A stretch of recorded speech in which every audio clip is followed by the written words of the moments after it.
हम धन्यवाद देते हैं प्रभु इस सुंदर समय के लिए। प्रभु जैसे हम वचन में जा रहे हैं प्रभु, हम मांगते हैं प्रभु तेरी वचन दोधारी तलवार के समान आए प्रभु, जो लोगों के हृदय में ही नहीं जाए पर उनके जीवन को भी बदले प्रभु। तेरा अनुग्रह हमारे जीवन पर आने दे प्रभु। इस वचन के द्वारा तू हमसे बात कर प्रभु, हमें प्रोत्साहन दे प्रभु, हमें बता कि तू आज हमसे क्या बात करने वाला है प्रभु। और परमेश्वर मैं मांगती हूँ परमेश्वर मेरे जीव के ऊपर तू नियंत्रण ले प्रभु, सिर्फ वही चीजें बाहर आने दे जो तू चाहे प्रभु। लोगों के अंदर कार्य कर प्रभु, जो लोग ये वचन को सुनने वाले हैं परमेश्वर उन्हें अनुग्रह दे, ताकि वो सिर्फ सुनने वाले लोग नहीं बने पर वचन पर चलने वाले लोग बने प्रभु। जो वचन के द्वारा आज जो बीज इनके अंदर बोया जाएगा परमेश्वर, ये वचन इनके जीवन में 100 गुना फल लाए प्रभु। यीशु के नाम से मैं मांगती हूँ, आमेन आमेन आमेन। रंजन दरवाजा, हालेलुया। आइए हम सब वचन शुरुआत करेंगे पढ़ना। अब उत्पत्ति 21 8 से 20, जेनेसिस 21 8 to 20। अब बच्चा इतना बड़ा हो गया कि माँ का दूध छोड़ वह ठोस भोजन खाना शुरू करे। जिस दिन उसका दूध छुड़वाया गया उस दिन इब्राहिम ने एक बहुत बड़ा भोज रखा। सारा ने हजीरा के पुत्र को खेलते हुए देखा। बीते समय में मिस्र दासी हाजिरा ने एक पुत्र को जन्म दिया था। इब्राहिम उस पुत्र का भी पिता था, इसलिए सारा ने इब्राहिम से कहा, उस दासी स्त्री तथा उस पुत्र को यहाँ से भेज दो। जब हम लोग मरेंगे हम लोग की सभी चीजें इसाक को मिलेंगी। मैं नहीं चाहती कि उसका पुत्र इसाक के साथ उन चीजों में हिस्सा ले। इन सभी बातों ने इब्राहिम को बहुत दुखी कर दिया। वह अपने पुत्र इश्माइल को के लिए दुखी था। किंतु परमेश्वर ने इब्राहिम से कहा, उस लड़के के बारे में दुखी मत हो, उस दासी स्त्री के बारे में दुखी मत हो। जो सारा चाहती है तुम वही करो। तुम्हारा वंश इसाक के वंश से चलेगा, लेकिन मैं तुम्हारी दासी के पुत्र को भी आशीर्वाद दूंगा। वह तुम्हारा पुत्र है, इसलिए मैं उसे के परिवार को भी एक बड़ा राष्ट्र बनाऊंगा। दूसरे दिन बहुत सवेरे इब्राहिम ने कुछ भोजन और पानी लिया। इब्राहिम ने यह चीजें हाजिरा को दे दी। हाजिरा ने वो चीजें ली और बच्चे के साथ वहां से चली गई। हाजिरा ने वो स्थान छोड़ा और वह बरशिबा की मरुभूमि में भटकने लगी। कुछ समय बाद हाजिरा का सारा पानी समाप्त हो गया। पानी के लिए कुछ भी पानी न बचा, पीने के लिए कुछ भी पानी न बचा। इसलिए हाजिरा ने अपने बच्चे को एक झाड़ी के नीचे रखा। हाजिरा वहां से कुछ दूर गई और तब वह रुकी और बैठ गई। हाजिरा ने सोचा कि उसका पुत्र मर जाएगा, क्योंकि वह पानी नहीं था। वह उसे मरता हुआ देख नहीं चाहती थी। वह वहां बैठ गई और रोने लगी। परमेश्वर ने बच्चे का रोना सुना। स्वर्ग से एक दूत हाजिरा के पास आया। उसने पूछा, हाजिरा तुम्हें क्या कठिनाई है? परमेश्वर ने वह बच्चे को रोना सुन लिया। जाओ और बच्चे को संभालो, उसके हाथ पकड़ लो और उसे साथ ले चलो। मैं उसे बहुत से लोगों का पिता बनाऊंगा। परमेश्वर ने हाजिरा की आंखें इस प्रकार खोली कि वह एक पानी का कुआं देख सकी। इसलिए कुएं पर हाजिरा गई और उसके थैले को पानी से भर लिया। तब उसने बच्चे को पीने के लिए पानी दिया। बच्चा जब तक बड़ा न हुआ तब तक परमेश्वर ने उसके साथ रहा। इश्माइल मरुभूमि में रहा और एक शिकारी बन गया। उसने बहुत अच्छा तीर चलाना सीख लिया। हालेलुया, आमेन। अब ये स्टोरी क्या है? अब ये स्टोरी सीखने के लिए हमें थोड़ा बैकग्राउंड पता होना चाहिए। अब बैकग्राउंड में जाते हैं कि स्टोरी क्या है। देखो, ये शुरुआत होती है, इस स्टोरी की शुरुआत होती है अब्राहम और सारा से। ठीक है, अब्राहम और सारा दोनों पति पत्नी हैं, दोनों प्रभु के पीछे चलने वाले लोग हैं, पर उनके जीवन में एक प्रॉब्लम है। वो प्रॉब्लम ये है कि उनको बच्चा नहीं हो रहा है। ठीक है, अब परमेश्वर अब्राहम से आकर कहता है कि अब्राहम, मैं तुझे एक बच्चा दूंगा और वो बच्चा एक लड़का होगा, उसका नाम तुम इसाक रखना। मैं इसाक के साथ मेरी वाचा को बांधूंगा और इसाक के द्वारा जो वंशावली आएगी, जो बच्चे जन्मेंगे, वो उनके साथ मैं वाचा रखूंगा और उनके द्वारा राजा महाराजा आएंगे जो पृथ्वी पर राज करेंगे। हालेलुया, आमेन। अब ऐसा होता है कि इसहाक को प्रतिज्ञा मिल गई है, ठीक है, अब्राहम को प्रतिज्ञा मिल गई है। अब देखो प्रतिज्ञा जो मिली है, हम एक बार प्रतिज्ञा को पढ़ेंगे। उत्पत्ति 17:15 से 16। परमेश्वर ने इब्राहिम से कहा, मैं सारा को जो तुम्हारी पत्नी है नया नाम दूंगा, उसका नाम सारा होगा। मैं उसे आशीर्वाद दूंगा, मैं उसे पुत्र दूंगा और तुम पिता होंगे। वह बहुत से नए राष्ट्र की माँ होगी, उससे राष्ट्र के राजा पैदा होंगे। हालेलुया, समझ में आ रहा है। दूसरा भविष्यवाणी ये दी थी उत्पत्ति 17:19 में। परमेश्वर ने कहा, नहीं, मैंने कहा कि तुम्हारी पत्नी सारा पुत्र को जन्म देगी, तुम उसका नाम इसहाक रखोगे। मैं उसके साथ वाचा करूंगा, यह वाचा ऐसी होगी जो सभी वंशजों के साथ सदा बनी रहेगी। हालेलुया। तो परमेश्वर ने अब्राहम से क्लियर कट बातें की थी कि भाई सारा और तुम्हें मिलकर पुत्र जन्मेगा, उसका नाम तुम इसहाक रखना, और इसहाक के साथ मैं अपनी वाचा रखूंगा, इसहाक के साथ मैं अपनी वाचा जारी रखूंगा, और उसके इसहाक के जो पुत्र है, इसहाक के वंशावली से जो लोग आएंगे, उसमें से बड़े बड़े राजा महाराजा होंगे और पृथ्वी के ऊपर राज करेंगे। हालेलुया। एक चीज मैं बताना चाहती हूँ, इसहाक के वंश से यीशु आने वाला था। हालेलुया, आमेन। अब देखो क्या होता है, अब क्या होता है, परमेश्वर ने भविष्यवाणी दे दी है। अब ये भविष्यवाणी अब्राहम को 75 साल का जब अब्राहम होता है, 75 इयर्स ओल्ड, तब अब्राहम को ये भविष्यवाणी परमेश्वर से मिलती है। अब सारा 1 साल वेट करती है, 2 साल वेट करती है, 3 साल वेट करती है, पर वो भविष्यवाणी पूरी नहीं होती है। और अब सारा को ऐसा लगने लगा है कि अरे भविष्यवाणी शायद परमेश्वर ने ऐसा ही बोला होगा, मुझे नहीं लगता ये भविष्यवाणी पूरी होगी। इसलिए वो क्या करती है, वो परमेश्वर की मदद करने जाती है। परमेश्वर को बोलती है, परमेश्वर तू टेंशन मत ले, तेरी भविष्यवाणी पूरा करने के लिए मैं तुझे मदद कर दूँ।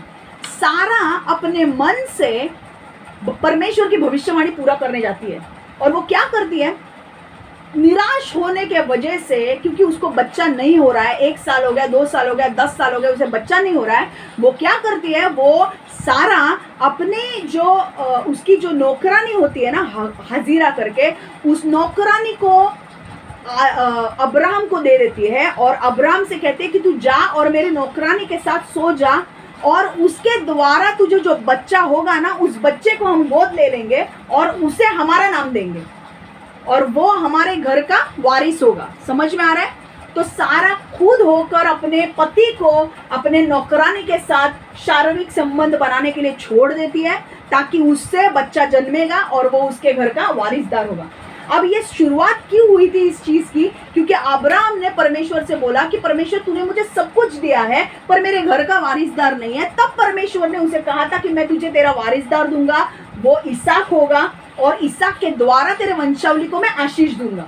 पर सारा ने क्या किया, सारा के अंदर वो बेसब्री हो गई, उसके अंदर का धीरज चला गया, और क्योंकि वो भविष्यवाणी पूरे नहीं होते हुए देख के वो खुद के मन से चलने लगी, और उसने बड़ा पाप कर दिया। उसने अपने हस्बैंड को, अब्राहम को भेज दिया हाजिरा के साथ, उसके नौकर के साथ, और हाजिरा और अब्राहम के संबंध हुए, शारीरिक संबंध, और उन्हें एक बच्चा हुआ।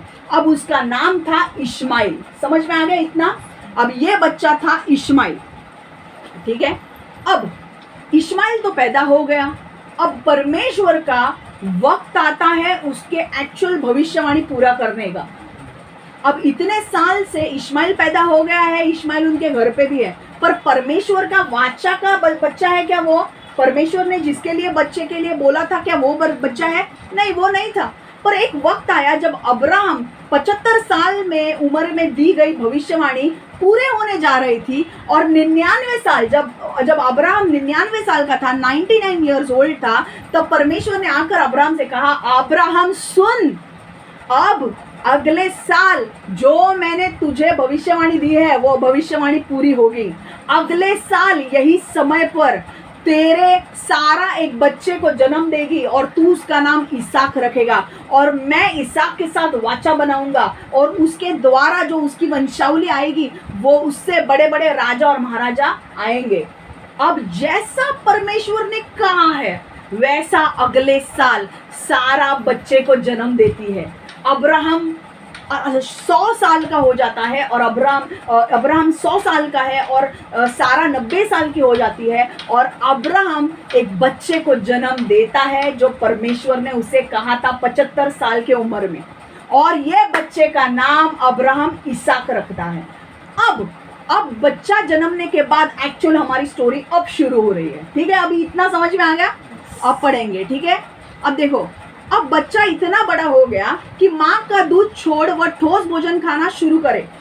जिस दिन उसका दूध छुड़वाया गया उस दिन इब्राहिम ने एक बहुत बड़ा भोज रखा। अब ये कब की बात हो रही है? बच्चा जन्मा है और उसका दूध पीना अब बंद हो चुका है। ठीक है, अब देखो, जिस दिन उसका दूध छुड़वाया गया उस दिन इब्राहिम ने एक बहुत बड़ा भोज रखा। सारा ने हाजिरा के पुत्र को खेलते हुए देखा। एक्चुअली वो खेलते हुए नहीं है, अभी एक मैं पढ़ रही हूँ और मैं आपको बताऊंगी। सारा ने हाजिरा के पुत्र को खेलते हुए देखा। बीते समय में मिस्र दासी हाजिरा ने एक पुत्र को जन्म दिया था। इब्राहिम उस पुत्र का भी पिता था, है कि नहीं? इसलिए सारा ने इब्राहिम से कहा, उस दासी स्त्री तथा उस पुत्र को यहाँ से भेज दो। जब हम लोग मरेंगे हम लोगों की सभी चीजें इसहाक को मिलेगी। मैं नहीं चाहती कि उसका पुत्र इसहाक के साथ उन चीजों में हिस्सा ले। हालेलुया। समझ में आ रहा है? समझ में आ रहा है अभी क्या है? इन सभी बातों ने इब्राहिम को बहुत दुखी कर दिया। वो अपने पुत्र इश्माइल के लिए दुखी था, किंतु परमेश्वर ने इब्राहिम से कहा, उस लड़के के बारे में दुखी मत हो, उस दासी स्त्री के बारे में भी दुखी मत हो। जो सारा चाहती है तुम वही करो, तुम्हारा वंश इसहाक के वंश से ही चलेगा। अब क्या हो रहा था? ये बच्चा अभी, इश्माइल तो पैदा हो गया सारा की गलती के वजह से। इश्माइल बड़ा हो गया है, 13 साल का हो गया है। अब इसहाक का जन्म होता है। अब इसहाक का जन्म होके उसका दूध पीना बंद हो गया, मतलब वो 2-3 साल का हो गया होगा। और अब इब्राहिम बड़ा पार्टी देता है सब लोगों को। क्यों? क्योंकि इसहाक बड़ा हो गया और उसने दूध पीना बंद कर दिया। और अब क्या होता है, यहाँ पर उसके साथ हाजिरा जो उसकी नौकर थी वो भी उसके साथ रह रही है, और सारा उसकी जो पत्नी है उसके साथ रह रही है। अब क्या होता है, सारा देखती है कि जब इसहाक की जो पार्टी हुए चालू, वहां पर इश्माइल आता है, और अब इसहाक थोड़ा बड़ा हो गया है, 3-4 साल का हो गया है, तो इश्माइल उसको चिढ़ाता है। अब इश्माइल जो बच्चा है वो उसको इसहाक को चिढ़ाता है। और आपके यहाँ पे वचन में मराठी में भी चिढ़ाता है लिखा है, हिंदी में बोलता है लिखा है, खेलता है लिखा है, पर खेलता नहीं है, वो चिढ़ाता है। इंग्लिश में भी चिढ़ाता है लिखा है। इश्माइल सताता है, एक्चुअली चिढ़ाता है किसको? इसहाक को। और सारा को ये देखकर बहुत गुस्सा आता है कि ये मेरे नौकर का लड़का मेरे लड़के को चिढ़ाता है, इसे घर से बाहर कर दो। और फिर अब्राहम दुखी हो जाता है। अब्राहम बोलता है कि भाई ये मेरा लड़का ही है ना, कुछ भी हो जाए। सारा की गलती थी, अब्राहम की भी गलती थी कि उन्होंने अपने मन से वो चीज की, पर फिर भी अब वो बच्चे को तो देख नहीं सकता ना, वो उसका खून है। पर सारा उसे बोलते हैं कि ये बच्चा यहाँ पे नहीं रहेगा, इश्माइल हमारे घर पे नहीं रहेगा और हमारे वारिसदार नहीं होगा। वो इसे यहाँ से निकाल दो, इसके और इसके मम्मी को, मतलब हाजिरा को और इसके इश्माइल को निकाल दो और यहाँ से भेज दो। अब इब्राहिम दुखी होता है, पर इब्राहिम को समझाने के लिए तब क्या होता है, परमेश्वर आकर उसे बोलता है कि जो सारा कह रही है वो तू कर, और इस अब्राहम उसे भेज देता है। ठीक है, अब देखो इसमें से हमें क्या सीखना है। जो परमेश्वर की ओर से है वही सिर्फ टिकेगा। हालेलुया।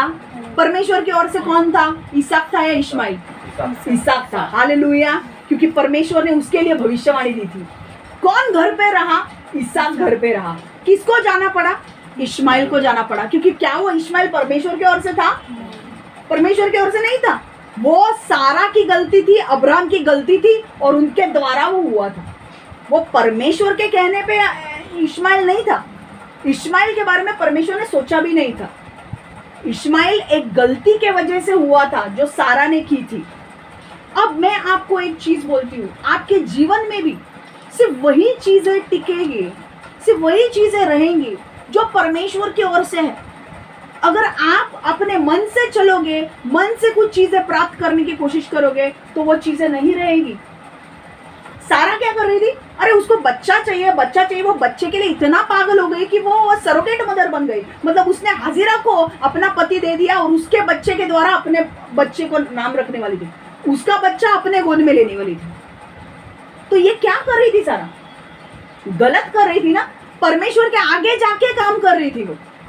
कई बार हम लोग भी ऐसा ही करते हैं, जो परमेश्वर ने हमारे लिए रखा है वो हमें जरूर मिलेगा, चाहे आपको अभी दिख रहा हो या नहीं दिख रहा हो।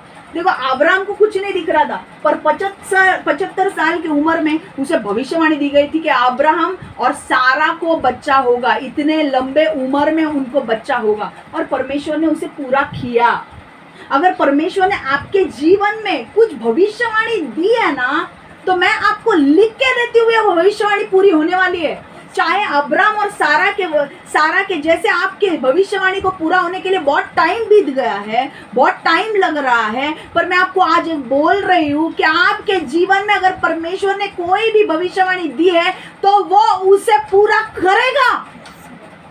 पर जो परमेश्वर की ओर से नहीं है, इश्माएल परमेश्वर की ओर से नहीं है, तो वो नहीं रहा उसके घर में। वो इश्माएल के जायदाद का वारिसदार नहीं हो सकता था, क्योंकि परमेश्वर ने कहा है ना, मैं सिर्फ इसहाक के साथ वाचा बनाऊंगा कि इसहाक तेरे घर का वारिसदार होगा। क्योंकि अब्राहम ने पूछा था मेरे घर का हिस्सेदार कौन होगा, मैंने कहा ना स्टोरी में आपको, तो परमेश्वर ने क्या बोला, मैं तुझे खुद का बच्चा दूंगा, किसी और का बच्चा तू वारिसदार नहीं रखेगा, तेरे खुद के बच्चे को तू वारिसदार रखेगा। समझ में आ रहा है? तो यहाँ से हमें सीखना क्या है, जो परमेश्वर की ओर से है वो टिकेगा, जो परमेश्वर की ओर से नहीं है वो नहीं टिकेगा। अगर तुम बोलोगे, तुम तुम्हारे मन से चलोगे, अरे मुझे यही करना है, मुझे ना, अगर परमेश्वर तुम्हें बोल रहा है कि भाई तुम्हें फ्लैट लेना है अंधेरी में, और तुम देख रहे हो फ्लैट जोगेश्वरी में, तुम्हारे पास पैसा भी है, तुम्हारे पास सब है, पर तुम्हारा फ्लैट नहीं होगा। क्यों? क्योंकि परमेश्वर तुम्हारे फ्लैट लेने में, जोगेश्वरी के फ्लैट में इंटरेस्टेड नहीं है। हाँ, अगर तुम अंधेरी के बारे में सोच रहे हो तो अंधेरी में जरूर मिलेगा। क्यों? क्योंकि वो परमेश्वर की ओर से है। तुम्हारे मन से करने जाओगे कुछ नहीं मिलेगा, परमेश्वर की ओर से चलोगे, तुम्हारा फ्लैट, भले ही तुम्हारे पास पैसा नहीं है, मैं आज आपको लोगों को बोल रही हूँ, जो लोगों के पास फ्लैट भी नहीं है और वो बोल रहे हैं ना मेरे को घर चाहिए, और परमेश्वर ने अगर आपको भविष्यवाणी दी है कि तुम्हारा घर होगा ना, तो भले ही तुम्हारे पास पैसा नहीं हो, परमेश्वर राइट टाइम पर अपनी भविष्यवाणी पूरी करने के लिए तुम्हें वो पैसा उपलब्ध करेगा और तुम अपना खुद का फ्लैट खरीदोगे। हालेलुया। जो परमेश्वर ने बोला है वो जरूर पूरा करेगा तुम्हारे जीवन में। भले आज तुम कुछ नहीं देख पा रहे हो, आज तुम्हें कुछ नहीं दिख रहा है, तुम्हें ऐसा लग रहा है कि मेरी भविष्यवाणी सच है या झूठ है, पर मैं आज आपको बोल रही हूँ, अगर आपको परमेश्वर ने कुछ भी कहा है, परमेश्वर ने कोई भी भविष्यवाणी दी है, तो वह जरूर जरूर जरूर पूरी होगी। पर अगर परमेश्वर की ओर से कुछ भी नहीं है और आप उसको पकड़े हुए हैं, तो वो आपके जीवन में नहीं रहने वाला है। हालेलुया, आमीन। अब दूसरी चीज, अब थोड़ा डिटेल में जाने वाले हैं, एक कंसेप्ट को मैं समझाने वाली हूँ, ठीक है। अब गलातियों की पुस्तक 4:21 से 30 तक हम पढ़ेंगे, और एक मुझे आपको कुछ सिखाना है। 2 वाचाएं, अगार तथा सारा।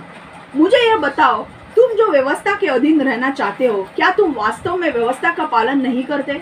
पवित्र शास्त्र में लिखा है कि अब्राहम को 2 पुत्र थे, एक दासी से और दूसरा स्वतंत्र स्त्री से। दासी का पुत्र शरीर से जन्मा था और स्वतंत्र स्त्री का पुत्र का जन्म प्रतिज्ञा के पूरे होने के लिए हुआ था। यह एक दृष्टांत है। यह स्त्री 2 वाचाएं है। सिनाई पर्वत की वाचा हगार है, जिससे दासत्व की संतान उत्पन्न होती है।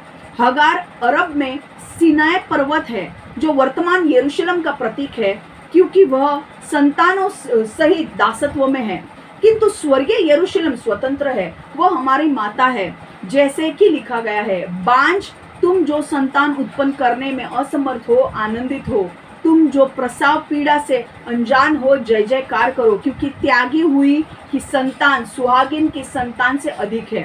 प्रियजन, तुम इसहाक के समान प्रतिज्ञा के संतान हो, किंतु जैसे उस समय शरीर से जन्मा पुत्र आत्मा से जन्मे पुत्र को सताया करता था, वैसे ही स्थिति इस समय भी है। पवित्र शास्त्र का लेख क्या है? दासी व उसके पुत्र को निकाल दो, क्योंकि दासी का पुत्र कभी भी स्वतंत्र स्त्री के पुत्र के साथ वारिस नहीं होगा। हालेलुया। अब आप बोलोगे, शमा तू भाई बहुत बड़ा कुछ सिखा रही है, हम लोगों को कुछ समझ में नहीं आ रहा है। ठीक है, मैं एकदम सिंपल करके समझाती हूँ आपको, ठीक है। देखो, ये क्या हो रहा था, गलाती की पुस्तक जो थी, गलाती की पुस्तक गलेशियंस, ओके, गलाती में क्या हुआ था, पौलुस जो था, पौलुस गलाती का चर्च पौलुस ने खोला था और गलाती चर्च में वो लोगों को उद्धार के विषय में सिखा रहा था और वो लोगों को सारा और हगार का उदाहरण लेके वो उद्धार के विषय में सिखा रहा था। अब मैं वही उदाहरण लेके आपको उद्धार के विषय में कुछ सिखाने वाली हूँ, ठीक है। वो लोग क्या कह रहे थे, गलातियों में कुछ लोग, यहूदी लोग थे, वो कह रहे थे कि हम अब्राहम के पुत्र हैं इसलिए हमको स्वर्ग मिल जाएगा। पर पौलुस कहता है तुम अब्राहम के पुत्र हैं इसलिए तुमको स्वर्ग नहीं मिलेगा, तुम्हें यीशु पर विश्वास करने की जरूरत है, तभी तुम्हें स्वर्ग मिलेगा। हालेलुया। अब एक चीज मुझे यहाँ से आपको अभी मैं जो सिखाने वाली हूँ ये पॉइंट आपको क्लियर होगा। उद्धार आपको परमेश्वर यीशु पर विश्वास करके ही मिलेगा। आमेन। अब देखो ये कैसे मैं सिखाती हूँ, ये देखो दो वाचाएं हगार और हजीरा से हम क्या सीखते हैं। देखो शरीर के काम, देखो सारा जो थी वो क्या दिखाती है, सारा दिखाती है वचन परमेश्वर के वाचा से आई हुई दिखाती है, और हजीरा क्या दिखाती है, दासत्व से आई हुई, शरीर के कामों से आया हुआ चीजें। इश्माइल किसको दर्शाता है, शरीर के कामों से आया हुआ दिखाता है, ठीक है, उस वाचा को दिखाता है, शरीर के कामों से किया गया वाचा को दिखाता है, पुराने वाचा को दर्शाता है, वो मूसा के नियम को दर्शाता है। और सारा किसको दर्शाती है, नए वाचा को, अनुग्रह के वाचा को, विश्वास के वाचा को, मतलब परमेश्वर के ऊपर विश्वास रखने से इसहाक आया था। अब सिंपल भाषा में मैं आपको समझा दूं, शरीर के कामों के द्वारा आपको उद्धार प्राप्त नहीं कर सकते। शरीर के कार्य आपको बंधन में डालते हैं। समझ में आ रहा है?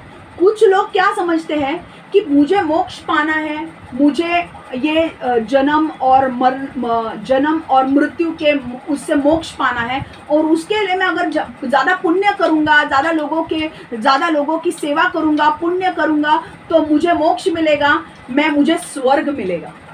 पर परमेश्वर यीशु हमें ये नहीं सिखाता, उससे आपको मोक्ष नहीं मिलेगा। आपके अच्छे काम, आपके भले काम आपको भारत रत्न दे सकते हैं, पद्म भूषण अवार्ड दे सकते हैं, पद्म विभूषण अवार्ड दे सकते हैं, पर आपको स्वर्ग नहीं दे सकते।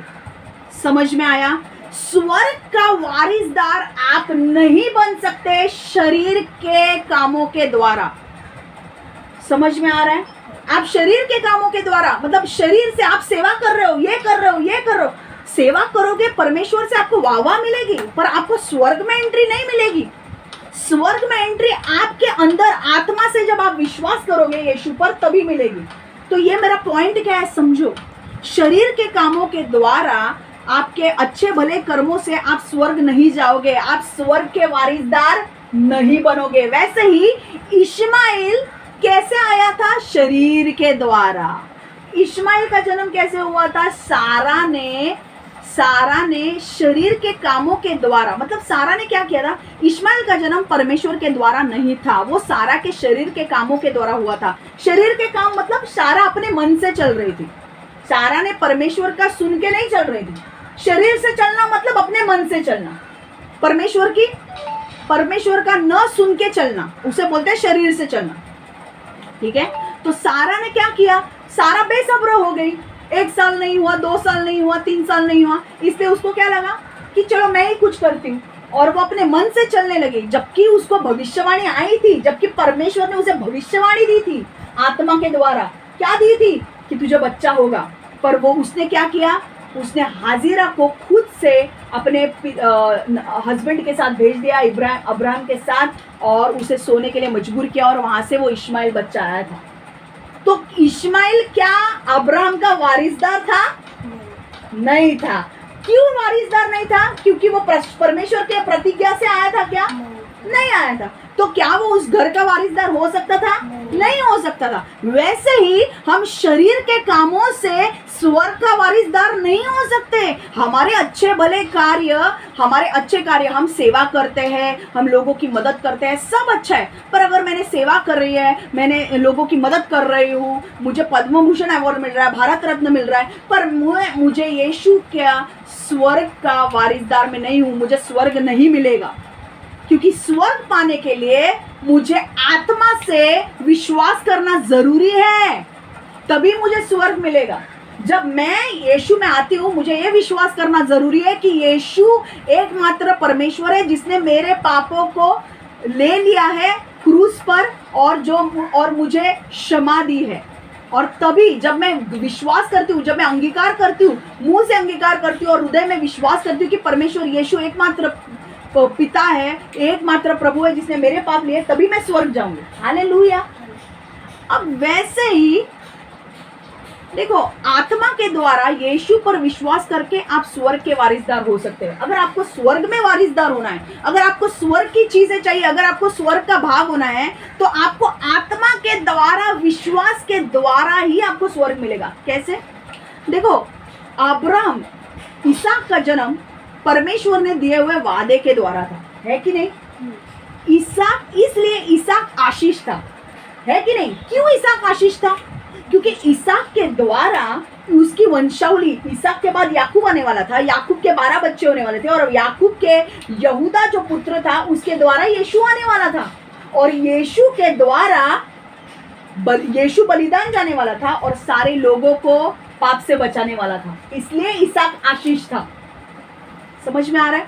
इसहाक के द्वारा, इसहाक के वंशावली से यीशु आने वाला था। यीशु हमारे पापों के लिए बलिदान जाने वाला था, और अब जो मनुष्य जाति के पापों के लिए बलिदान जाने वाला था, और जब कोई भी उसके नाम पर विश्वास रखेगा यीशु पर, वो स्वर्ग जाएगा। तो इतना बड़ा आशीष कौन था?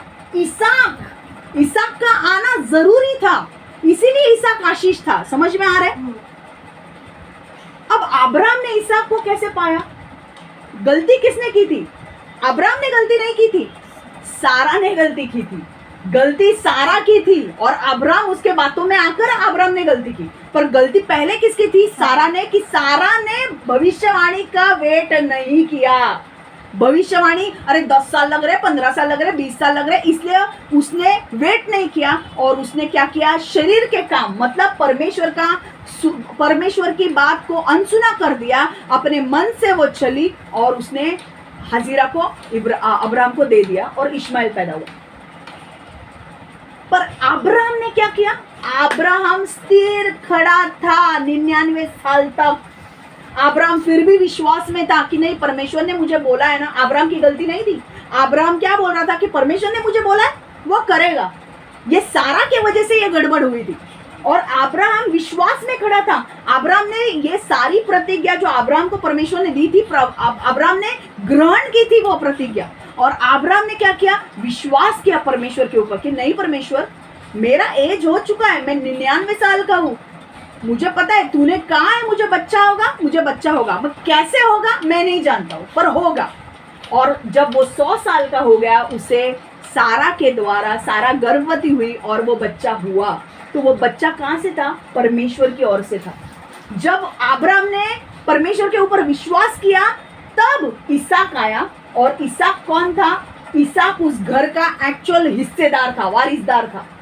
वैसे ही अगर हमें भी स्वर्ग चाहिए, तो हमें स्वर्ग पाने के लिए हमें भी विश्वास करना जरूरी है, और हमें भी यीशु पर विश्वास करना जरूरी है। जब हम यीशु पर विश्वास करेंगे, जब हम मुंह से अंगीकार करेंगे कि यीशु मसीह प्रभु है, और हृदय में विश्वास करेंगे कि वो मेरे पापों के लिए मारा गया, गाड़ा गया, तीसरे दिन जी उठा है, तब हम स्वर्ग जाएंगे और हम स्वर्ग के वारिसदार होंगे। हालेलुया। समझ में आया ये पॉइंट? पौलुस बहुत बड़े शब्द लेके एक्सप्लेन कर रहा था, मैंने शॉर्ट में आपको एक्सप्लेन किया। समझा? सिंपल बात समझनी है। शरीर के कामों से आप कभी स्वर्ग के हिस्सेदार नहीं हो सकते, क्योंकि वचन क्या कहता है? शरीर किसको जन्म देता है? शरीर को जन्म देता है कि नहीं? जब माता पिता एक साथ आते हैं तो उनका बच्चा कैसे होता है? आत्मा आता है क्या? नहीं, शरीर में आता है ना बच्चा। तो शरीर को जन्म देता है, आत्मा की चीजों को जन्म देता है। हालेलुया, आमेन। कहाँ लिखा है? देखो वचन, देखो यूहन्ना 3:6 में लिखा है, that which is born of the flesh is born, that which is born of the flesh is flesh, and that which is born of the spirit is spirit। मतलब जो शरीर से जन्मा है वो शरीर को जन्म देता है, और जो आत्मा से जन्मा है वो आत्मा को जन्म देता है। अगर आपने आत्मा से विश्वास किया ना परमेश्वर यीशु पर, अंदर से आपने विश्वास किया ना यीशु के ऊपर, तब क्या मिला? आप स्वर्ग के वारिसदार हो गए। मैंने आत्मा से विश्वास किया, आत्मा किसको जन्म देता है? आत्मिक चीजों को। मैंने आत्मा से यीशु पर विश्वास किया, यीशु आत्मा है, मैंने आत्मा से यीशु पर विश्वास किया, तो यीशु आत्मा है। और यीशु, अब मैंने क्या कहा? आत्मा किसको जन्म देता है? आत्मिक चीजों को। तो मैंने यीशु पर विश्वास किया जो एक आत्मा है। परमेश्वर क्या है? आत्मा है। वो क्या शरीर में है? मनुष्य शरीर में है? नहीं ना। तो मैंने क्या किया? परमेश्वर यीशु पर आत्मा से विश्वास किया और यीशु क्या हो गया? मुझे क्या मिल गया? हम स्वर्ग के वारिसदार बन गए। ये लोग क्या बोल रहे थे? हम लोग अब्राहम से आए हैं ना, अब्राहम के वंशावली से आए ना, तो हम लोग को स्वर्ग मिलेगा। पौलुस ने बोला तू अब्राहम के वंशावली से, भले ही तेरे माँ का तू बच्चा होगा, पर तुझे स्वर्ग तब तक नहीं मिलेगा जब तक तू यीशु पर विश्वास नहीं करता है। समझा पॉइंट आपको? शरीर के द्वारा आपको स्वर्ग कभी नहीं मिलेगा। शरीर के चीजों के द्वारा आपको आत्मिक चीजें पानी है, आपको आत्मिक चीजें बोनी पड़ेगी। आपको शरीर को जन्म देता है, आत्मा को। समझ में आ रहा है? तो सिंपल ये नियम क्या है? आत्मा के द्वारा आप आत्मिक चीजें पा सकते हो। अगर आपको उद्धार चाहिए, आपको आत्मा में विश्वास करना है, आप उद्धार पाओगे। शरीर से आपको, शरीर के कामों से, मेहनत से, मजदूरी करके, मेहनत करके, अच्छे काम, भले काम करके आपको स्वर्ग नहीं मिलेगा। ठीक है? समझा ये पॉइंट? अगर नहीं समझा तो मैं बाद में समझाऊंगी। ठीक है? ठीक है, चलो अभी तीसरा पॉइंट। अब देखो परमेश्वर कितना अच्छा है। हाँ, परमेश्वर बहुत अच्छा है। देखो मैं एक चीज समझाती हूँ आपको। 13वां वचन देखो। लेकिन मैं तुम्हारी दासी के पुत्र को भी आशीर्वाद दूंगा, वह तुम्हारा पुत्र है, इसलिए मैं उनके परिवार को भी एक बड़ा राष्ट्र बनाऊंगा। देखो परमेश्वर एक दयालु परमेश्वर है। परमेश्वर ने बोला भाई सारा, तूने बहुत बड़ी गलती कर दी, तूने मेरे प्लान को पूरा चौपट कर दिया था। मेरा प्लान था इसहाक को लाने का, तूने इश्माइल को लेकर आई। तू इश्माइल को लेकर आई। मेरा प्लान नहीं था इश्माइल के लिए, मेरे कुछ सूझबूझ में भी नहीं था इश्माइल, पर तूने तेरी गलती से इश्माइल को लाया। पर परमेश्वर कितना दयालु है। देखो सारा की गलती, और सारा ने मान ली, अब्राहम ने सारा की बात सुनी, तो अब्राहम की भी गलती है कि नहीं कि वो भी गया हाजिरा के साथ सोने के लिए। पर देखो परमेश्वर कितना दयालु है। परमेश्वर ने इतना, अब्राहम और सारा ने गलती करने के बाद भी उन दोनों को छोड़ा नहीं, उन दोनों के साथ रहा, और उनके गलती के वजह से जो बच्चा उत्पन्न हुआ था इश्माइल, उसको भी छोड़ा नहीं। कैसे? परमेश्वर ने क्या बोला? लेकिन मैं तुम्हारी दासी के पुत्र को भी आशीर्वाद दूंगा। समझ में आ रहा है? मतलब दासी का पुत्र कौन था? इश्माइल। परमेश्वर ने बोला कि तेरा भले ही तूने गलती कर दी और इश्माइल आ गया, पर मैं इश्माइल को भी आशीर्वाद दूंगा। हालेलुया। ऐसा नहीं किया कि भाई तुमने गलती कर दी तो अभी मैं इश्माइल को आशीष नहीं दूंगा। परमेश्वर ने उसको भी आशीष दिया, इश्माइल को भी आशीष दिया। वो तुम्हारा पुत्र है, इसलिए मैं उसके परिवार को भी एक बड़ा राष्ट्र बनाऊंगा। देखो अब गलती थी कि नहीं? परमेश्वर, एक्चुअली इनको रुकना चाहिए था ना अब्राहम और सारा को। अगर परमेश्वर ने कोई भविष्यवाणी दी है तो परमेश्वर जरूर पूरा करेगा। पर लेकिन सारा ने गलती की, सारा ने अब्राहम को भी ले लिया, दोनों ने गलती की, पर फिर भी परमेश्वर ने उनके गलती को माफ किया, और जो गलती का जो परिणाम था इश्माइल, उसको भी ब्लेस किया। कितना बड़ा परमेश्वर है। हालेलुया। उसको कैसे ब्लेस किया? उसे बोला कि तू एक बड़ा राष्ट्र बनेगा। इश्माइल ये है जहाँ से मुस्लिम लोग आते हैं। समझ में है? ये वंशज है इश्माइल के द्वारा। समझ में आ रहा है? वो भी एक बड़ा राष्ट्र है कि नहीं? अब बनाए कि नहीं? हमारे सामने है वो, है ना? समझ में आ रहा है? देखो यहाँ से हमें क्या सीखना है कि परमेश्वर, हम जब गलती करते हैं तो परमेश्वर हमारे गलतियों को भी नज़रअंदाज करता है और फिर भी हमें आशीष देता है। कई बार हम कितनी गलतियाँ करते हैं, बोलने में गलती करते हैं, सुनने में गलती करते हैं। हाँ, हमारे हृदय में कितने गलत विचार आते हैं, है कि नहीं? पर परमेश्वर हमारी गलतियों को नज़रअंदाज करता है और फिर भी हमें आशीष देता है कि नहीं? वो परमेश्वर दयालु है।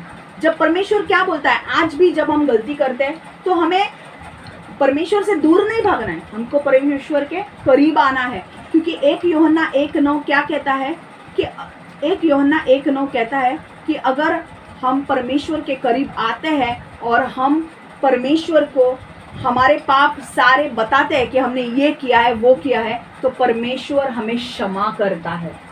हालेलुया। परमेश्वर को जब हम कन्फेस करते हैं, हम हमारे पापों का अंगीकार करते हैं, परमेश्वर हमें क्षमा करता है। देखो परमेश्वर कितना दयालु है।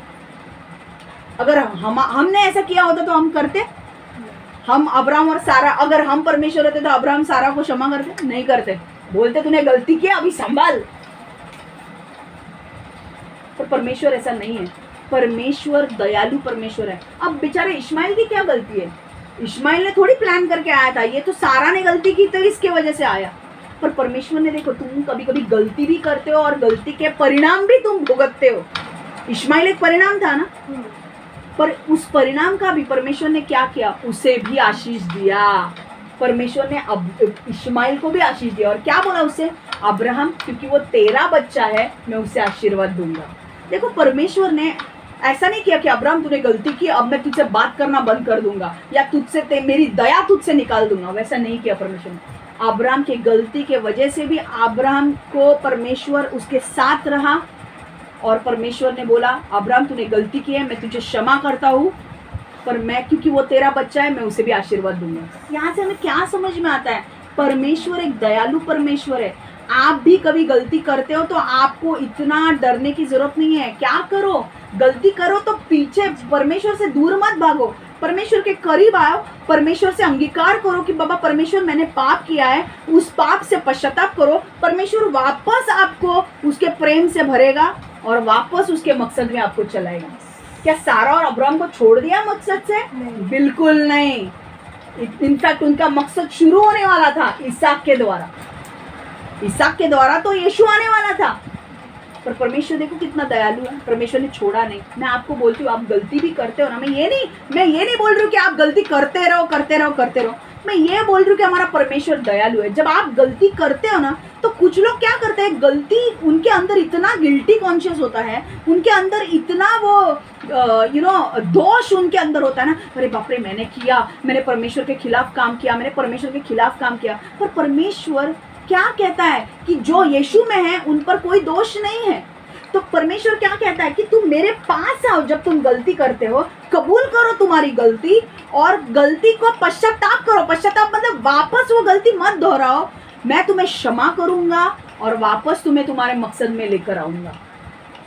हालेलुया। अगर हम थोड़े भटक भी जाते हैं हमारे मकसद में, परमेश्वर हमें वापस लेकर आएगा। परमेश्वर, मैं गलती के लिए एडवोकेट नहीं कर रही हूँ कि भाई गलती करो, नहीं, पश्चाताप करना है हमको। पाप करो ये मैं नहीं बोलूंगी, अगर की तो पश्चाताप करो, उस पाप को छोड़ो, परमेश्वर को अंगीकार करो कि मैंने ये पाप किया, परमेश्वर मुझे क्षमा कर, और परमेश्वर हमारा विश्वास हुआ वो आपको पाप को क्षमा करेगा और वो आपको वापस चलाएगा। हालेलुया। बार बार पिछले पाप को याद करके जरूरी नहीं है। कुछ लोग क्या करते हैं, एक बार पाप हो गया वो बार बार उसी के बारे में सोचते रहे, मैंने वो पाप किया। और परमेश्वर क्या बोलता है, अरे बाबा मैंने तेरे पाप को क्षमा कर दिया है, मैंने तुझे क्षमा कर दिया, अब तू आगे बढ़। वो पाप को याद मत ला, वो वापस तेरे दिमाग में मत ला कि मैंने ये किया। शैतान आपके दिमाग में बार बार वही चीजें डालेगा जो आपने पहले पुराने चीजें की है। पर परमेश्वर ने ऐसा नहीं किया, सारा तूने गलती की। नहीं।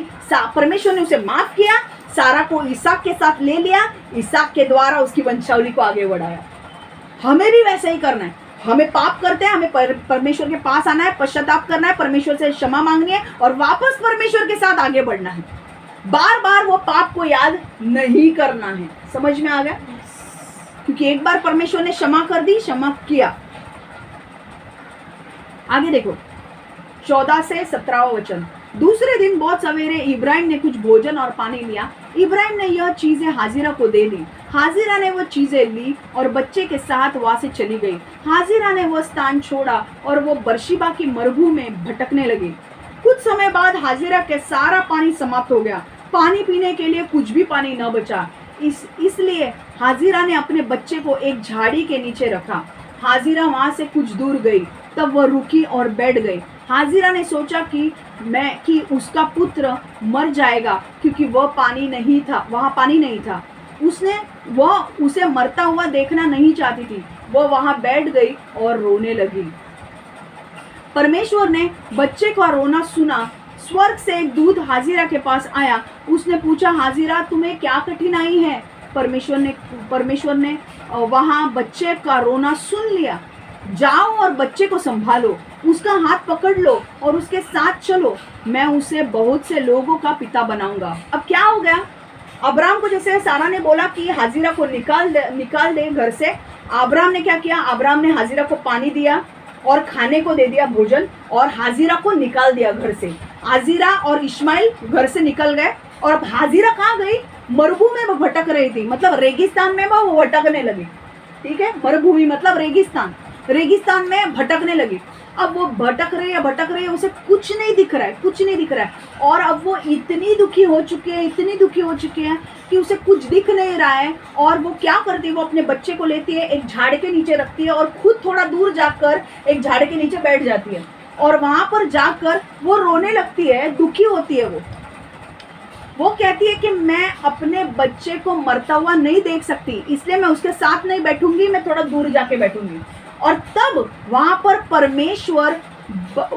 हाजिरा वहां पर रोने लगती है, और परमेश्वर बच्चे का आवाज सुनता है, और स्वर्ग से एक दूत हाजिरा के पास आता है और वो पूछता है, हाजिरा तुझे क्या प्रॉब्लम है।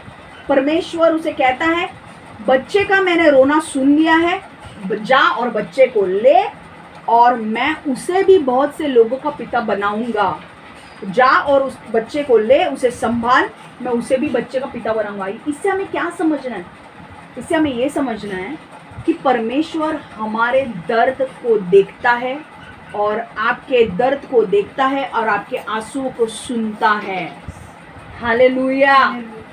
परमेश्वर आपके दर्द को देखता है। आप चाहिए, मुझे नहीं पता, देखो हगार रेगिस्तान में थी। रेगिस्तान एक ऐसी जगह है जहाँ पे पानी नहीं होता, वो वहां पर थी, और वहां पर उसे कोई मदद करने के लिए नहीं था। वो एक छोटे बच्चे को लेकर वहां पे गई थी, उसकी कोई गलती नहीं थी एक्चुअली, उसके जो मैडम ने बोला उसने वो किया। अब वो मैडम ने उसे निकाल दिया, तो वो अकेली है, कोई था नहीं, उसे लग रहा अब मैं क्या करूं, मेरा बच्चे को मैं मरता हुआ नहीं देख सकती। वो अकेली थी, उसे कोई सांत्वना देने के लिए नहीं था, उसकी कोई मदद करने के लिए नहीं था। पर परमेश्वर कितना महान है। स्वर्गदूत आया और हाजिरा से बात की, और हाजिरा को क्या बोला, मैंने देखा है तुझे रोते हुए, और मैंने उस लड़के की आवाज रोते को सुना है। समझ में आ रहा है इससे क्या परमेश्वर कहना चाहता है। परमेश्वर आपका रोना भी देखता है और आपके दर्द को भी देखता है। कौन रो रहा था, बच्चा रो रहा था। हाजिरा तकलीफ में थी, हाजिरा की तकलीफ परमेश्वर देख रहा था, बच्चे का रोना परमेश्वर सुन रहा था। और जो स्वर्गदूत आया था ना, वो और कोई नहीं था, वो यीशु था। पुराने जमाने में जब वो स्वर्गदूत आता था, मैंने लास्ट टाइम याकूब के कहानी में भी आपको बताया था कि जो मलयुद्ध कर रहा था याकूब के साथ, वो कौन स्वर्गदूत था, वो परमेश्वर यीशु था, जो आने वाले दिनों में एक मरियम के गर्भ से आने वाला था। पर मरियम के गर्भ से आने के पहले वो कैसे आता था, एक स्वर्गदूत का रूप लेकर, एक मनुष्य का रूप धारण करके वहां पे आया था। तो वो कौन था, वो यीशु था। और यीशु मरियम हाजिरा से पूछ रहा था कि तुझे क्या कठिनाई है, तू क्यों रो रही है, मैं तेरे साथ हूं, तू डर मत। वो स्वर्गदूत हाजिरा को मजबूती देने के लिए आया था, सामर्थ देने के लिए आया था। हाजिरा टूट चुकी थी, उसे लग रहा था अब सब कुछ खत्म हो गया है। अब उसे लग रहा था कि इश्माइल तो परमेश्वर की ओर से नहीं है, तो इश्माइल मर जाएगा। पर परमेश्वर ने देखो इश्माइल को क्या कहा, इश्माइल के लिए भविष्यवाणी दी। हाजिरा को क्या कहा कि मैं उसे भी एक बड़ा राष्ट्र बनाऊंगा, मैं उसे भी बहुत से लोगों का पिता बनाऊंगा, मतलब मैं उसे भी एक बड़ा राष्ट्र बनाऊंगा। है कि नहीं। मुस्लिम लोग आज जो है वो क्या है, वो इश्माइल की संतान है। समझ में आ रहा है, समझ में आ रहा है, वो है कि नहीं। बड़े लोग, कितने लोगों का पिता है वो इश्माइल। मुस्लिम लोगों की संख्या भी है कि नहीं। तो परमेश्वर ने जो इश्माइल के बारे में जो भी बोला वो सच किया कि नहीं, आज आप देख रहे हो, है कि नहीं। देखो अब एक पॉइंट क्या सीखना है कि परमेश्वर, आज बहुत सारे लोग हैं जो दुख में है, कष्ट में है, जो इधर बैठे हैं, जो जूम पर है, जो मेरी बातें सुन रहे हैं। और मैं आपको बोलूं, आज आप तकलीफ में हो, दर्द में हो, आपको ऐसा लग रहा है कि कोई किसी को मेरी पड़ी है क्या मेरी कोई फिक्र है? मेरे भी जीवन में कुछ नहीं है, रेगिस्तान है, मुझे कुछ नहीं दिख रहा है, मेरे जीवन में कुछ नहीं है, एक पानी की बूंद नहीं है, कुछ नहीं, मुझे कुछ दिख नहीं रहा है, मुझे बहुत तकलीफ हो रही है, लोग मुझे सता रहे हैं, लोग मुझे बोल रहे हैं, मेरे पीठ पीछे मेरा इंसल्ट कर रहे हैं, लोग मेरी निंदा कर रहे हैं, लोग मेरा अपमान कर रहे हैं, मुझे नौकरी नहीं मिल रही है, मुझे जॉब नहीं मिल रहा है, मेरे पास पैसे नहीं है। बहुत टेंशन में हो आप लोग, बहुत टेंशन में हो। और कल जब मैं ये वचन तैयार कर रही थी तो परमेश्वर ने मुझे कहा कि आप लोगों को लग रहा है कि आप लोग की कोई चिंता नहीं करता है, आपका दुख कोई देख नहीं रहा है, आपको लगता है आपके आंखें जब नम होती है, आपके आंसू जब गिरते तो कोई देख नहीं रहा है, पर परमेश्वर बोल रहा है मैं देख रहा हूं। परमेश्वर आपको बोल रहा है मैं देख रहा हूं तुम्हारे दुखों को, मैं तुम्हारे दर्द को देख रहा हूं। तुम रात को रोते हो, तुम दुखी होते हो, तुम्हें कोई बहुत तुम्हारे हृदय को कोई छेदता है, ऐसी बात करता है, तुम्हें बहुत पीछे से तुम्हें बहुत गालियां पड़ती है, मैं देख रहा हूं, तुम्हें बहुत सताया जा रहा है, मैं देख रहा हूं, तुम्हारे काम के क्षेत्र में सताया जा रहा है, तुम्हारे घर पर सताया जा रहा है, तुम्हारे घर में बहुत एक दूसरे के साथ झगड़े हो रहे हैं, मैं देख रहा हूं, तुम्हें सताया जा रहा है। और कौन सता रहा है? शरीर में चलने वाले लोग आत्मा में चलने वाले लोगों को सता रहे हैं। अविश्वासी लोग विश्वासी लोगों को सता रहे हैं। मैं देख रहा हूं, जैसे इश्माइल इसहाक को सता रहा था, मैं देख रहा हूं तुम्हें सता रहे हैं, मैं देख रहा हूं। पर मैं परमेश्वर आज आपको बोलना चाहता है कि मैं लिटरली कुछ लोग यहाँ पर हैं जो आंसू बहाते हैं, उनको ऐसा लग रहा है उनके आंसू कोई देख रहा है कि नहीं, उनके बारे में कोई केयर करता है कि नहीं। पर मैं आपको बोलूं, अगर आपको लग रहा है आप वो व्यक्ति हो, परमेश्वर आपसे कहना चाहता है कि मैं तेरे साथ हूँ, मैंने तेरा हाथ पकड़ कर रखा है, और जो मैंने तुझे भविष्यवाणी दी है मैं उससे ज़रूर पूरा करूँगा। मैंने तेरा हाथ पकड़ कर रखा है। तो आपको लगता है कि मेरा पति है पर मेरा पति सुनता नहीं है,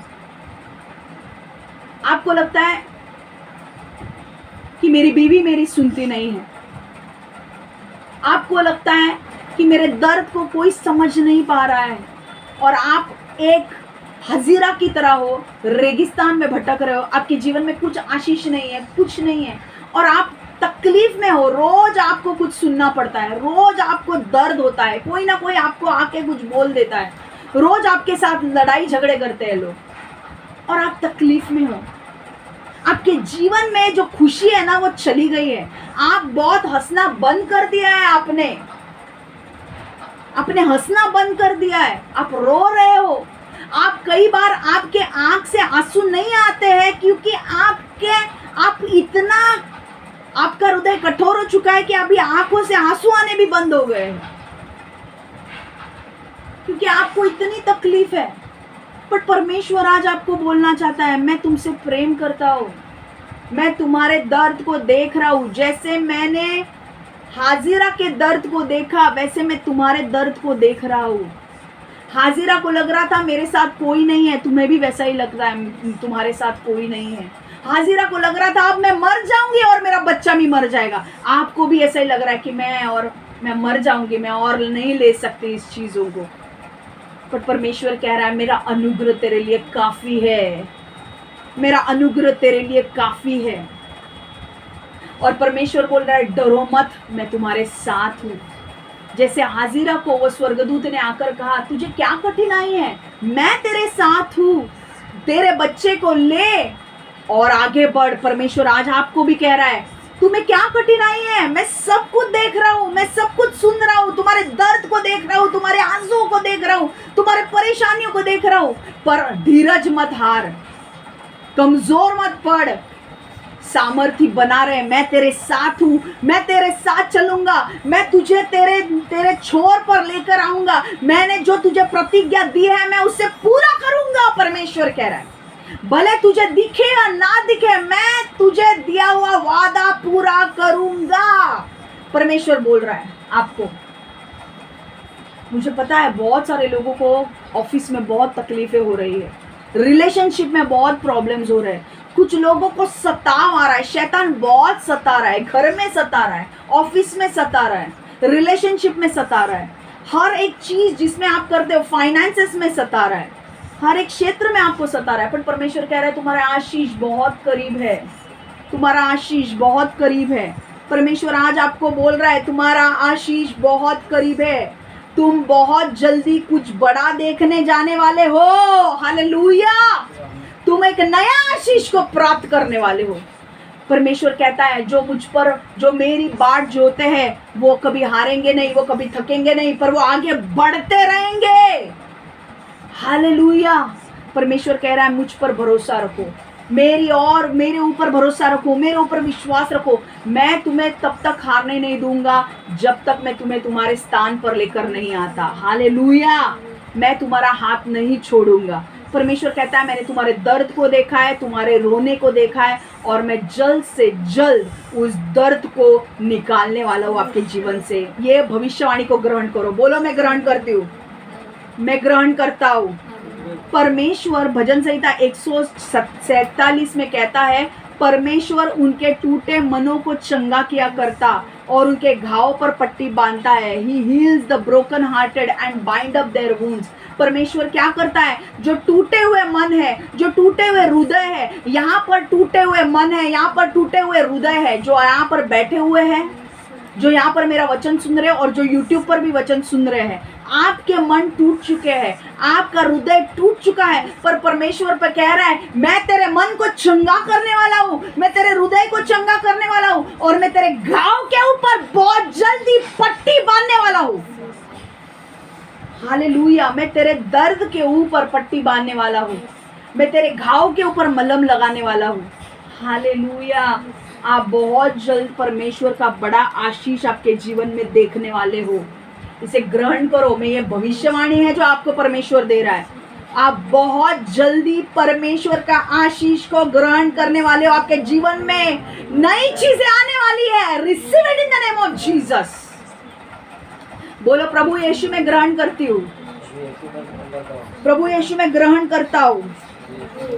I receive it in the name of Jesus. Man, हगार को परमेश्वर ने अकेला नहीं छोड़ा, उसे आगे लेकर गया और हगार को भविष्यवाणी दी कि मैं तेरे बच्चों को भी एक बहुत लोगों का पिता बनाऊंगा, मतलब मैं बड़ा राष्ट्र उसे बनाऊंगा। हालेलुया, परमेश्वर आपको भी आज कहने जा रहा है तुम्हारा आशीष करीब है, हार मत मानो, आगे बढ़ो। हालेलुया, देखो अब आगे परमेश्वर आपको एक वचन से आपको प्रोत्साहित करना चाहता है। यिर्मयाह 29:11, मैं यह इसलिए कहता हूँ क्योंकि मैं उन अपनी योजनाओं को जानता हूँ जो तुम्हारे लिए है। यह संदेश यहोवा का है, तुम्हारे लिए मेरी अच्छी योजनाएं हैं। मैं तुम्हें चोट पहुँचाने की योजना नहीं बना रहा हूँ, मैं तुम्हें आशा और उज्जवल भविष्य देने की योजना बना रहा हूँ। Hallelujah, for I know the thoughts that I think towards you, says the Lord, thoughts of peace and not of evil, to give you a future and a hope. Hallelujah, मेरी योजना मैं तुम्हें चोट पहुंचाने की योजना नहीं बना रहा हूँ। देखो परमेश्वर क्या कह रहा है, आज जिस चीजों से गुजर रहे हो, परमेश्वर बोल रहा है मैं तुम्हें चोट नहीं देने वाला हूँ, मैं तुम्हें आशा और उज्जवल भविष्य देने की योजना बना रहा हूँ। पर कई बार बच्चा आने के लिए 9 महीने का गर्भवती होना जरूरी होता है, 7 महीने का दर्द, 8 महीने का दर्द से जाना जरूरी होता है, तब हम बच्चे को जन्म देते हैं। हालेलुया, आज परमेश्वर आपको बोल रहा है परमेश्वर की योजना आपके भलाई के लिए, ना कि हानि के लिए, और परमेश्वर आपके जीवन में कुछ अद्भुत करने जा रहा है। आपके जीवन में एक नया सीजन लेकर आने वाला है वो बहुत जल्द। इसलिए हार मत मानिए, डरिए मत, निराश मत होइए। आज प्रोत्साहन अपने अंदर आने दीजिए कि परमेश्वर कुछ नया मेरे साथ करने वाला है। हालेलुया, और वो एक अच्छी चीज होगी। आमेन। 19 और 20वां वचन, परमेश्वर ने हाजिरा की आंखें इस प्रकार खोली कि वह पानी को कुछ पानी का कुआं देख सके। इसलिए कुएं पर हाजिरा गई और उसे थैले को पानी से भर लिया। तब उसने बच्चे को पानी के लिए पानी दिया। बच्चा जब तक बड़ा न हुआ तब तक परमेश्वर उसके साथ रहा। इश्माइल मरुभूमि में रहा और एक शिकारी बन गया। उसने बहुत अच्छा तीर चलाना सीख लिया। अब परमेश्वर ने क्या किया? 19वें वचन में परमेश्वर कहता है, परमेश्वर ने हाजिरा की आंखें खोल दी और उसे सामने दिखाई दे, अरे सामने कुआं है। तो पहले क्या हो रहा था? हाजिरा की आंखें क्यों नहीं दिख रही थी? हाजिरा को पहले कुआं क्यों नहीं दिखा? कुछ लोग समझते हैं कि वो कुआं, कुछ स्कॉलर्स मानते हैं कि वो कुआं परमेश्वर ने बनाया बाद में उसके लिए। कुछ स्कॉलर्स मानते हैं कि वो कुआं पहले से था। पर एक चीज जो मुझे पता है वो एक ये है कि कई बार ऐसा होता है कि जब हम टेंशन में आ जाते हैं, तकलीफ में आ जाते हैं, तो हमारे सामने चीजें होती है पर हमें दिखती नहीं है। हाजिरा इतनी स्ट्रेस में थी, इतना टेंशन में थी कि उसके सामने का कुआं उसे नहीं दिखा। कई बार आप जब टेंशन से गुजरते हो तब आपके सामने परमेश्वर ने उसका सल्यूशन भी, समाधान भी रखा होता है, पर आपको वो दिखता नहीं है। परमेश्वर उसे बंद कर देता है थोड़े समय के लिए। पर जब आप परमेश्वर के संगति में आ जाते हो, जब आप प्रार्थना में बैठते हो, परमेश्वर आपके मन को खोलता है, आपके दर्शन को क्लियर करता है और वो दिखाता है कि देख, सामने तेरे लिए मैंने रास्ता बनाया है। हालेलुया। अचानक आपको जॉब नहीं मिल रहा है, अचानक आप प्रार्थना करने में बैठते हो और परमेश्वर दूसरे दिन किसी का फोन आता है और जॉब इंटरव्यू के लिए आप जाते हो। हालेलुया। ये क्या था? इतने दिनों से कुछ नहीं दिख रहा है, इतने दिनों से वो बंदे के साथ मेरा कांटेक्ट है, सब है, पर उसी दिन कैसे कॉल आया, उसी दिन कैसे मुझे जॉब मिला। हालेलुया। परमेश्वर कई बार आपकी आंखें उन चीजों के लिए बंद करता है एक समय आने तक, और कई बार हम अपनी आंखें बंद करके लेते हैं स्ट्रेस के वजह से। जब भी प्रॉब्लम आए, स्ट्रेस में मत जाओ, प्रार्थना में जाओ, परमेश्वर की उपस्थिति में बैठो। परमेश्वर आपकी आंखें खोलेगा और आपके सामने समाधान को दिखाएगा। देखो, परमेश्वर ना प्रबंध करने वाला परमेश्वर है। देखो, उसने क्या किया? परमेश्वर ने देखा कि अब हाजिरा को किसकी जरूरत है। हाजिरा रेगिस्तान में है, उसका बच्चा को पानी चाहिए। परमेश्वर ने हाजिरा की आंखें खोली और हाजिरा को बोला, अरे सामने तो तेरे पानी है। हाजिरा गई वहां पे, कुएं से पानी निकाला और अपने बच्चे को पिला दिया।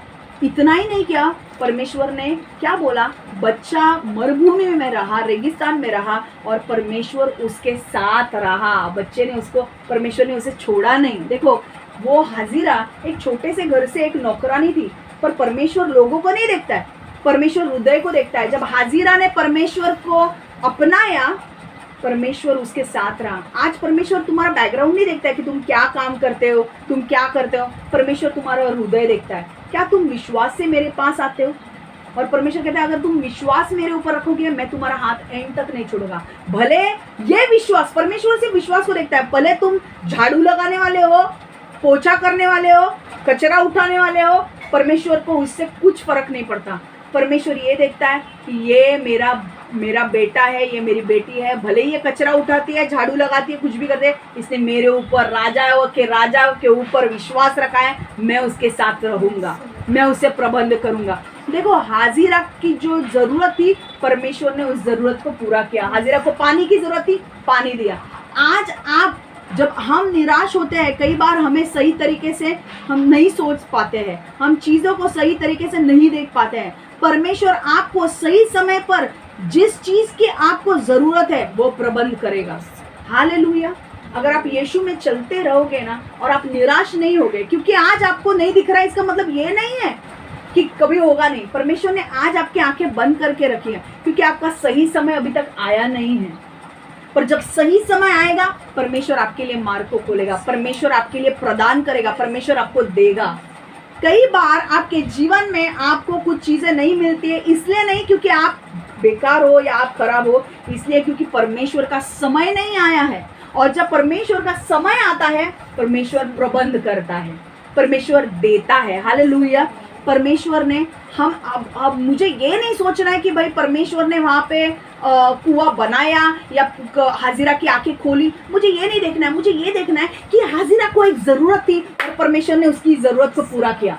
हालेलुया। आमेन।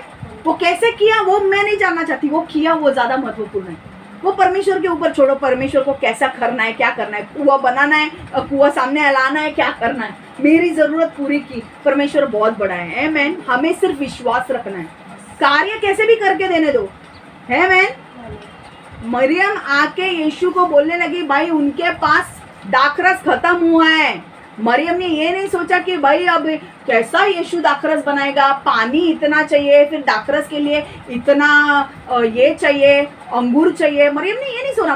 मरियम ने बोला, भाई दाखरस खत्म हो गया है, यीशु दाखरस की जरूरत है। यीशु ने बोला, पानी लाओ, पानी भरो, जाओ लेके जाओ, चखाओ। दाखरस में बदल गया पानी। आपको क्या करना है? आपको अपनी चीजें प्रार्थना में यीशु के पास लेकर आनी है और उसके ऊपर विश्वास रखना है। यीशु मुझे ये चाहिए, तू कैसे भी कर, परमेश्वर मुझे इसकी जरूरत है, तू मुझे ये उपलब्ध कर। परमेश्वर बोलेगा, वो मैं देख लूंगा, कैसे देना है वो मेरा है, तुम्हारा काम है विश्वास करना। मरियम का विश्वास इतना जोरदार था कि वो पानी को दाखरस में बदल सकता है। मरियम ने ये नहीं सोचा कि यीशु ने अब तो यीशु को अभी अंगूर की जरूरत लगेगी, इसकी जरूरत नहीं, नहीं, यीशु को सिर्फ आके उसने बोला, मुझे दाखरस की जरूरत है, उनको कम पड़ रहा है। यीशु ने बोला, मेरी जिम्मेदारी है, तूने विश्वास किया ना मेरे ऊपर कि मैं दे सकता हूँ दाखरस, तो अब मैं दूंगा, पानी भरो। पानी दाखरस में बदल गया। वो कैसे करता है यीशु, क्या तरीका इस्तेमाल करता है, उसे आपको जानने की जरूरत नहीं है। कुआं कैसे आया, क्या पहले था या नहीं था, परमेश्वर ने उपलब्ध किया, ये ज्यादा जरूरी है आमेन। परमेश्वर ने उसके बच्चे को पानी पिलाया, परमेश्वर उसके बच्चे के साथ रहा और परमेश्वर ने उसका हाथ नहीं छोड़ा, इश्माइल का भी। ये बड़ी बात है। आज परमेश्वर आपको भी जिस चीज की जरूरत है, मैं आपको एक चीज बोल रही हूँ, आपको स्ट्रेस लेने की जरूरत नहीं है कि भाई मेरे जीवन में ये कब होगा, मेरे जीवन में वो कब होगा, मेरे जीवन में मुझे ये कब मिलेगा, मुझे ये जॉब कब मिलेगा, मुझे ये काम कब मिलेगा, मेरी शादी कब होगी, मुझे बच्चा कब होगा। आपको स्ट्रेस लेने की जरूरत नहीं है। आपको सिर्फ प्रार्थना में आना है, परमेश्वर के हाथ में सरेंडर करना है। परमेश्वर मुझे एक बच्चे की जरूरत है, तू मुझे बच्चा दे प्रभु। मुझे जॉब की जरूरत है, तू मुझे एक जॉब से आशीषित कर प्रभु। परमेश्वर मुझे घर की जरूरत है, मुझे घर से आशीषित कर प्रभु। मेरा विश्वास है कि तू मुझे देगा। यीशु के नाम से मैं प्रार्थना करता हूँ। कैसा देना है, क्या करना है, वो देख लेगा। हालेलुया। और सही समय जब आ जाएगा, परमेश्वर अपने आप आपको सब कुछ दे देगा। आपको स्ट्रेस लेने की जरूरत नहीं है। वो यहोवा यीरे है। यहोवा यीरे मतलब एक परमेश्वर का नाम, जो परमेश्वर, अब्राहम ने उसे यहोवा यीरे कहा। यहोवा यीरे मतलब परमेश्वर जो प्रबंध करने वाला है। जब इसहाक को बलि चढ़ाने वाला था, परमेश्वर ने देखा कि अब ये अब्राहम इसहाक को मार डालेगा बलि चढ़ाते वक्त, तभी परमेश्वर ने क्या किया, एक बछड़े को भेजा वहां पे, है कि नहीं, मेमने को भेजा वहां पर। और वो मेमना, जैसे अब्राहम यहाँ से चल रहा है, वो बछड़ा यहाँ से चल रहा है। और परमेश्वर को पता था कि भाई इसहाक को नहीं मारना है, इसको मारना है, इसके लिए लाया हूँ मैं। Hallelujah amen.